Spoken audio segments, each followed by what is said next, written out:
Dr. Reed enters the cabin carrying his medical bag. The room is dimly lit with only a small lamp and a green bottle of liquid on a table. The lamp is illuminating the space. Charley Parkhurst is sitting in a chair by the fireplace, his head slumped to the side. Dr. Reed, approaching Charley. Charley? Charley, can you hear me? No response.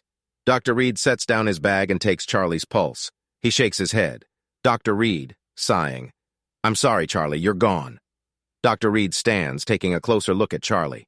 He notices the bandages around his neck and the telltale signs of throat cancer. Dr. Reed, whispering. You fought a good fight, old friend. Dr. Reed covers Charley with a blanket and begins to gather his things, pausing for a moment to look at the man he's just lost. Dr. Reed, to himself. Rest in peace, Charley Parkhurst. Your secrets are safe with you. He notices a green bottle on the table, picks it up and unscrews the top. He sniffs at it and then takes a swig.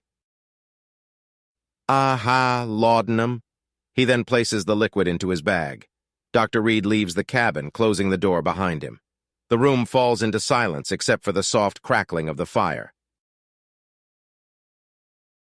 Two male adults are standing and waiting for the doctor. Dr. Reed. Gentlemen, I have some unfortunate news. Charley has passed away. Joel, large black male. What? How could this happen? Dr. Reed, throat cancer. I'm afraid, but we need to inform the authorities. Jimmy, take my buggy and go fetch the coroner. Jimmy, you're okay, but where do I find the coroner? Dr. Reed.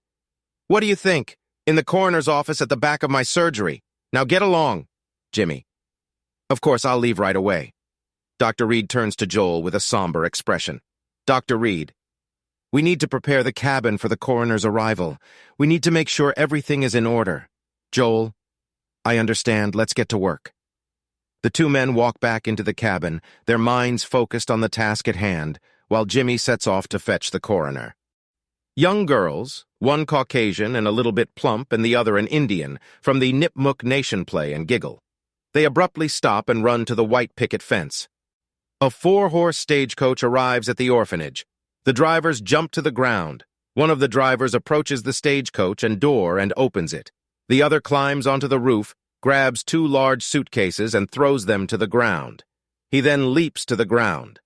A tall, slim, middle-aged woman of distinction, Mrs. Millshark, steps out of the carriage, followed by her husband, Mr. Millshark, a short, rotund man who is brushing dust off his attire.